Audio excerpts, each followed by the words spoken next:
Oh, you've got to be kidding me. Yeah. This is 476 Barbary, right? Yeah, I'm renting this place. No, I booked it a month ago. Are you sure you have the right place? Yeah. What am I supposed to do? Why don't you come inside and we'll call these idiots.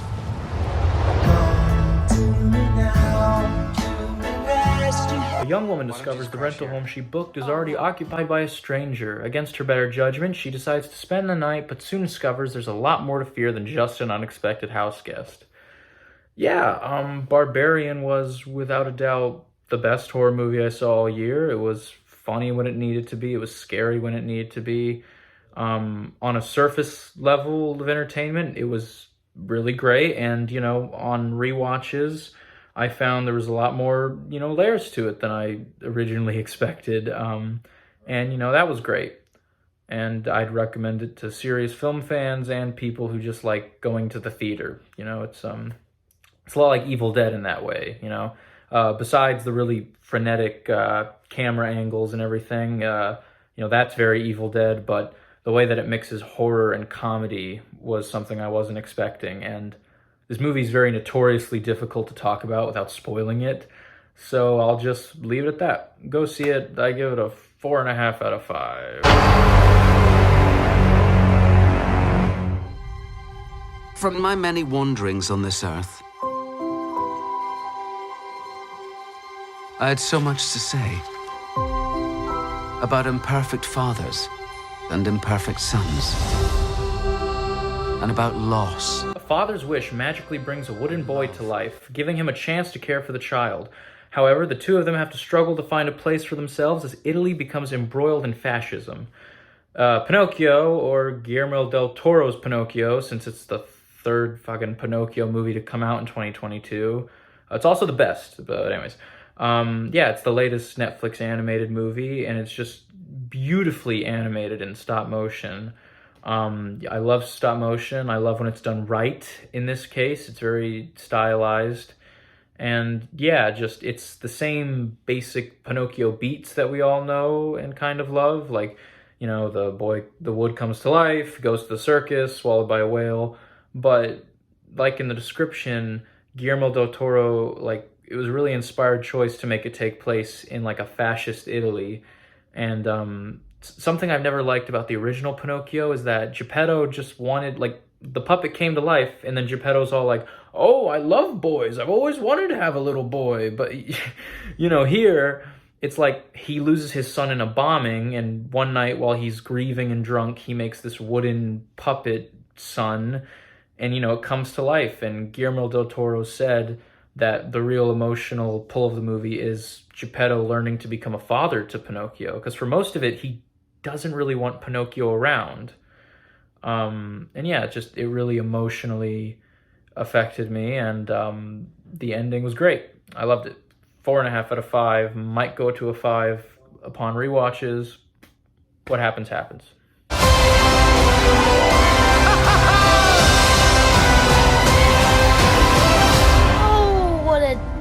What a day. Hi. There's a gun on. Run. It's the quiet car. Gotta use your small inside voice in here, son. There's a gun.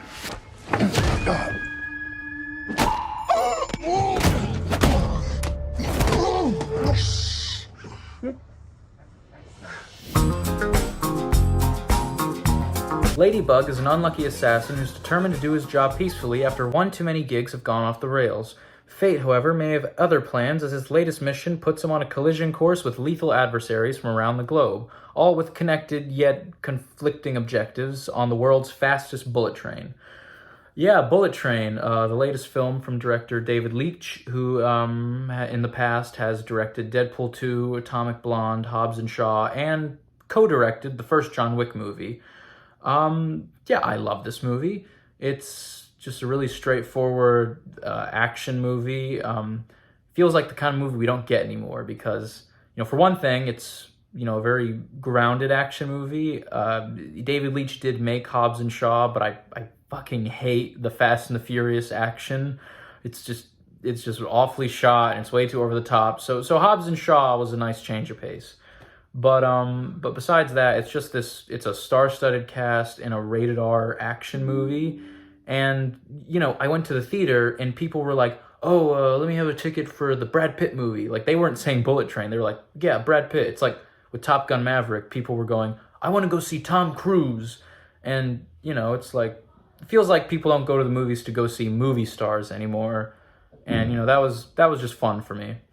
There are definitely complaints to be had, and I can understand why this movie had such a poor critical reception, but for me and my specific taste, it really gelled with me, the way everything was shot and this kind of story.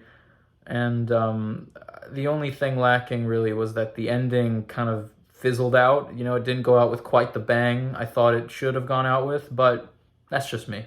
I'd give it a 4.5 out of 5.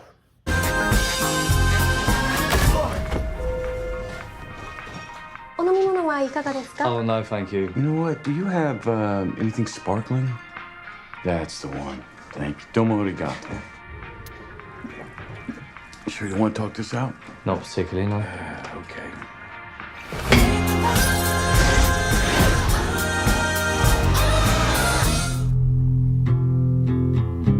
From your secret friend. Underneath the bridge, Who? topper sprung a leak, and the animals I've trapped Having a clue. all become my pet. Let's play a game. Just me and you. Any of this mean anything to you? Batman ventures into Gotham City's underworld when a sadistic killer leaves behind a trail of cryptic clues. As the evidence begins to lead closer to home and the scale of the perpetrator's plans becomes clear, he must forge new relationships, unmask the culprit, and bring justice to the abuse of power and corruption, blah, blah, blah. This is Matt Reeves, not Michael Reeves, the YouTuber. This is Matt Reeves, the Batman, the latest interpretation of Batman.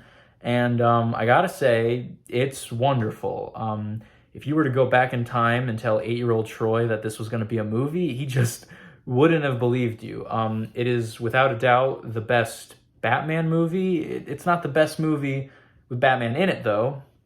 And if that doesn't make sense to you, let me explain. So, The Dark Knight is like a perfect, amazing masterpiece of a movie, great performances, all that. It tells a great story with the characters of Batman in it.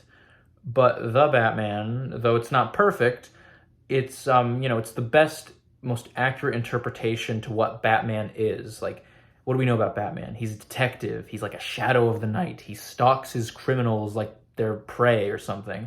And, he turns this tragedy in his youth into this fuel to like power his one-man mission against crime in Gotham. And this movie gets that. It really does. And a lot of the complaints I've heard about it is that it's boring and this and that. And I understand those complaints if you were expecting something more like The Dark Knight or I don't know. But, I don't think they're very valid because this is the perfect interpretation of the source material. And, for someone like me who grew up reading comics and loving comics, especially Batman comics, it was just a great movie. I'd give it a 4.5 out of 5. I do think that it does drag a bit, not to say that any scene is not essential, just that, by the end of it, I was kind of wriggling in my seat a little bit, wondering, okay, yeah, this is awesome, but I gotta go take a piss, so,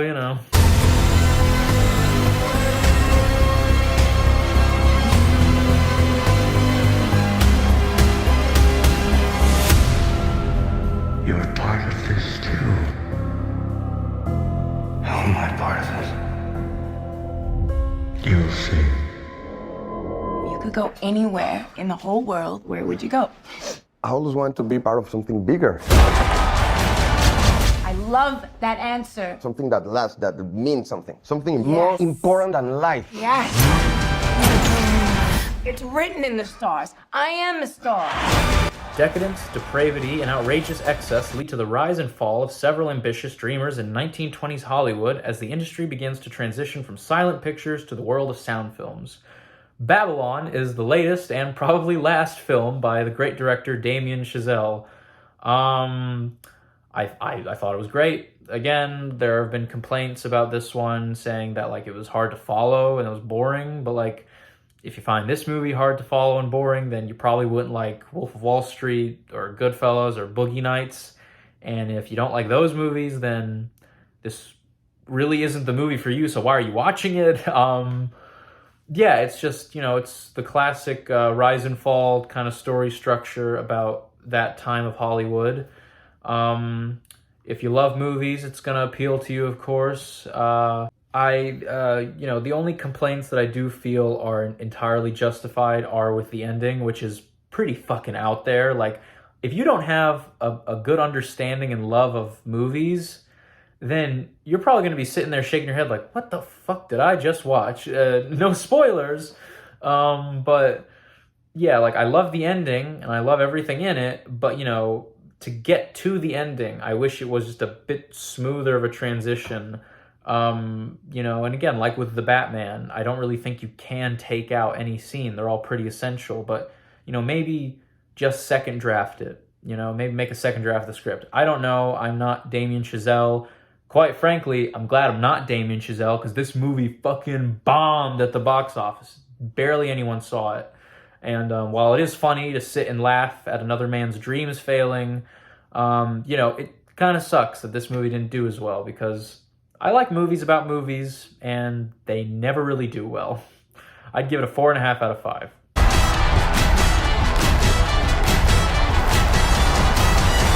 Listen up, all you big dick Mr. Man! Who wants to see me fight a fucking snake? Fuck yeah!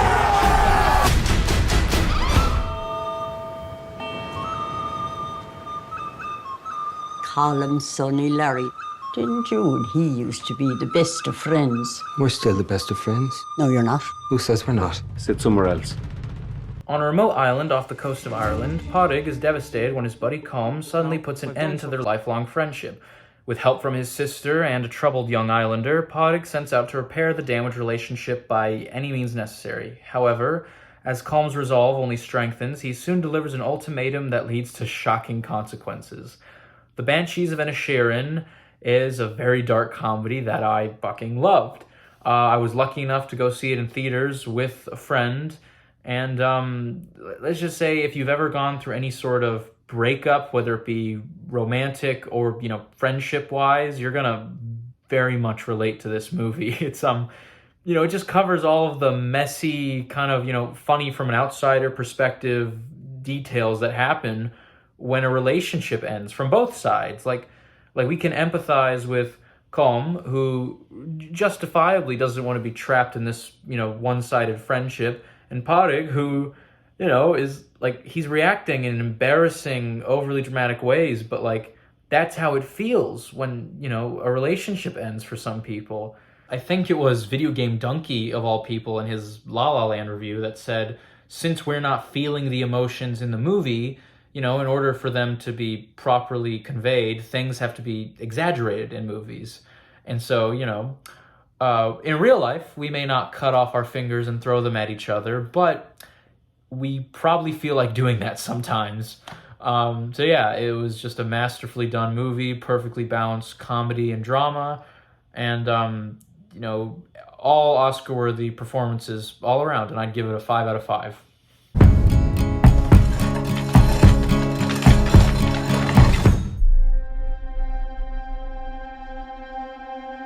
Movies are dreams that you never forget.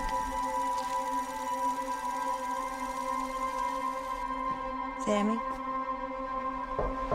Young Sammy Fableman falls in love with movies after his parents take him to see the greatest show on earth. Armed with a camera, Sammy decides to start making his own films at home, much to the delight of his supportive mother.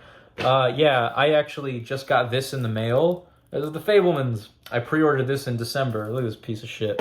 Yeah, The Fablemans, written and directed by Steven Spielberg, is an autobiography about the life of Steven Spielberg. It's called The Fablemans. It's called The Fablemans, and it's about Sammy Fableman. But trust me, it's about Steven Spielberg. I don't know why they decided to not name him Steven Spielberg. My guess is so that it wasn't distracting. Like imagine you're watching the movie, you're trying to get locked into the story, and someone just goes, "Hey, Steven Spielberg."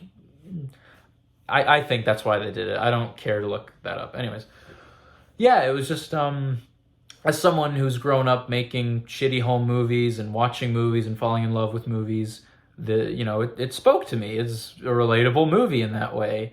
And yeah, there was a nice idea there that movies can help us understand ourselves and our situations around us, and how, like art and how our personal lives affects our art.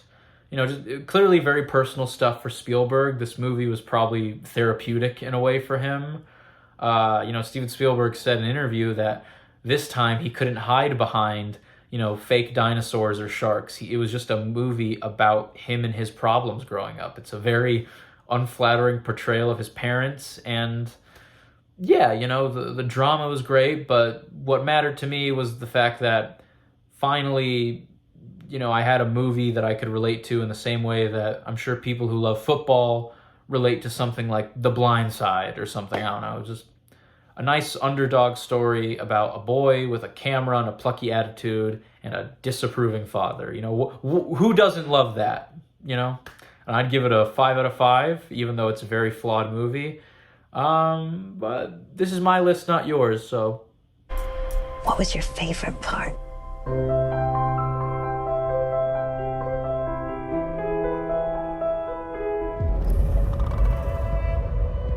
Mrs. Wang.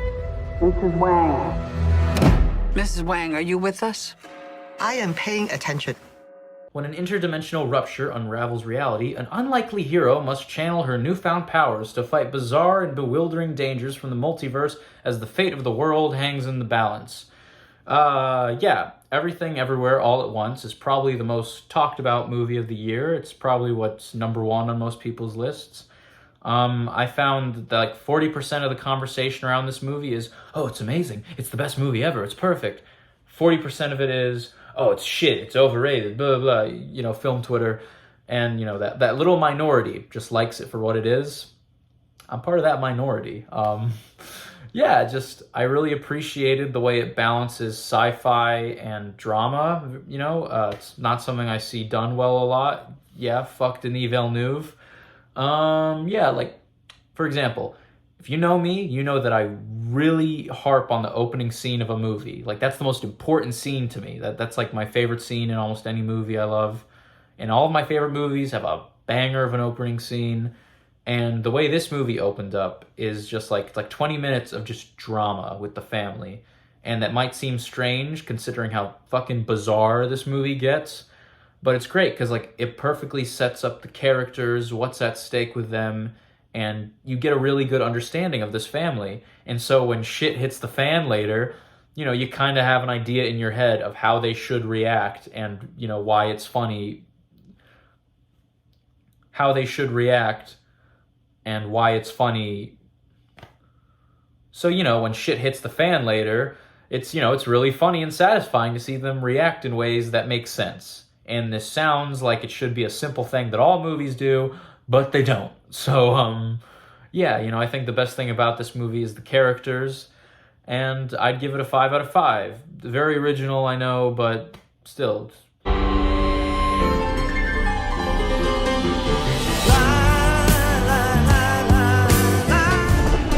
I am known by many names. The Stabby Tabby, El Macho Gato, the Leche Whisperer. I am Puss in Boots. Puss in Boots discovers that his passion for adventure has taken its toll when he learns that he has burnt through 8 of his 9 lives. Puss sets out on an epic journey to find the mythical last wish and restore his 9 lives. I never thought this movie would amount to anything, let alone be this high up on my list, but here we are. Yeah, as a kid, I didn't really like the first Puss in Boots movie. I thought it was way too late to make a spin-off of him, and, there's really not much to like there, except for the fact that, oh, hey, it's Puss in Boots. He was good in Shrek, But this is a sequel 10 years after a spin-off to a movie that's way too fucking old, and it's amazing. It's one of the best movies I've ever seen. You know, the animation is gorgeous. It's some of the best action that I've ever seen in a theater. You know, it's one of my favorite action movies now. And, you know, it's surprisingly grown up for a kid's movie. And that's, you know, there's so much to talk about here that it justifies its own video that's going to be long as fuck. This video is getting too long already, so I can't talk about everything I love about this movie. So I'm just going to focus on, you know, the opening, you know. It starts off with this fabulous musical number, you know. And in it, Puss in Boots says that he's never afraid and he's never been touched by a blade. And then he fights the giant effortlessly, kills the giant. And then he dies, loses his last life. And then the wolf shows up in the bar. And, you know, the wolf is intimidating later on when we know what we know about him. But right now, he's just some guy. Certainly not as intimidating as a literal giant. But, you know, it does a good job of establishing the threat of the wolf, because right after we see Puss in Boots kill a giant with little to no ease, this normal dude kicks his ass. Puss in Boots, who's never been touched by a blade and never been afraid, you know, both of that happens to him in his fight with the wolf. He gets cut in the forehead and he runs away scared, leaving his sword behind. And, you know, there's not a whole lot of, you know, Puss in Boots doing much in this movie. You know, Kitty Softpaws is doing a lot of the fighting in it. And Puss is kind of put on the sideline because, you know, he's on his last life. If he dies, he dies. So there's this great fight scene by the lake with Jack Horner and the Baker's Dozen, and Puss is fucking scared shitless. And I love it. I love all that. You know, it's I love when an action movie has stakes in it, and, you know, especially when a kids movie has stakes in it, because, you know, kids need to know that shit. That's why I loved Guillermo del Toro's Pinocchio, because, you know, of how much it stuck to the rules of that movie. And yeah, Puss in Boots: The Last Wish. I could talk about it all day, and I have with some people. They've been pretty annoyed by it. I'd give it a 5 out of 5, and it's the entire reason why I made this video. I'm not joking. But still, there was one movie that has impacted me the most out of anything I've seen this year, and that's my number one pick. What if I told you that today you'll leave here different? Pops! Pops! I'm talking to you. Bro, what you see? Something above the clouds. That's big. How big? Big. You think whatever killed Pops is out there? Right here, you are gonna witness an absolute spectacle. So what happens next? Are you ready? Mm-hmm. Are you ready?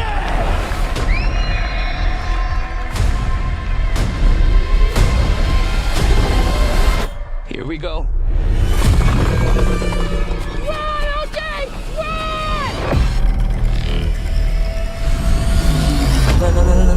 No. A man and his sister discover something sinister in the skies above their California horse ranch, while the owner of a nearby theme park tries to profit from the mysterious, otherworldly phenomenon. It's Nope. Yeah, I adore this movie. I was hyped for it from the start. When I was a sophomore, I fell in love with The Thing from 1982, and the idea of sci-fi horror. And so when I found out that a new big-budget sci-fi horror movie was coming out by Jordan Peele of all people, I was beyond hyped. And then I saw it with a dear friend of mine. It was probably one of my favorite experiences in a movie theater ever. And upon rewatch, there was so much more to appreciate about it besides the horror aspects. Like I said, Barbarian is my favorite horror movie of the year.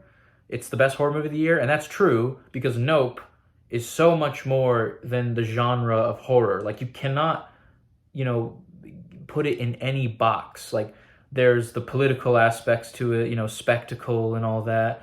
There's a good emotion to it with OJ and his sister. It's funny, as are all of Jordan Peele's movies. Angel is fucking hilarious. And Antlers Holst, You know, that's like Antlers and, you know, the certain things they say, just very good commentary on Hollywood. And yeah, there's just so much to talk about with this movie. And like Puss in Boots, it would justify its own video, which I may make, I may not make. Yeah, just, you know, it was just a really big build up to this movie for me. And then to see it and to have it actually pay off. Like very few movies actually live up to their hype that I have built up in my head. And for this to be one of the few that did that, you know, is incredibly rewarding. Yeah. And like I said, there's more to it than horror, but Jesus fuck. The big screen and the fact that like it was just me and one other person in the theater and the massive speakers. Some scenes in this movie really had my fucking stomach churning. Like it tapped into this childhood fear I had of being attacked and mauled by animals. It's still something I'm scared of today. It just seems like a horrifying way to die. And this movie really fucking played with that. It's just something I've always been scared of. And, you know, sci-fi horror was like, it's like my niche. There's barely any of it. And it's one of the few types of horror that gets under my skin. And it feels like this movie was made for me. You know, just everything about it. The soundtrack, the cinematography. I think it was Nolan's cinematographer.